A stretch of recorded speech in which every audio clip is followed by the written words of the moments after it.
So the other thing that I wanted to ask you about was when you showed that video, there were actually four cameras, right? Or there were three cameras and one data input, Yeah, three right? cameras and an electrocardiogram.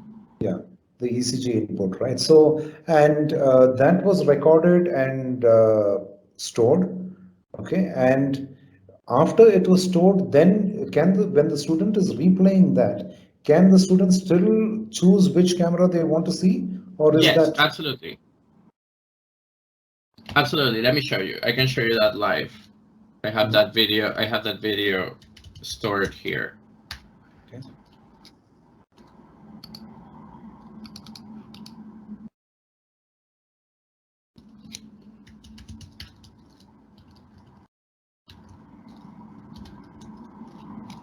There we go.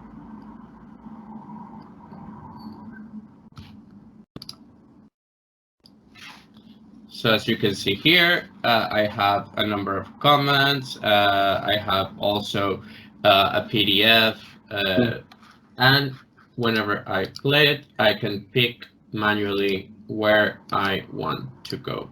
Not only that, if you see here below, you see the different markers, the different Yeah. little lines.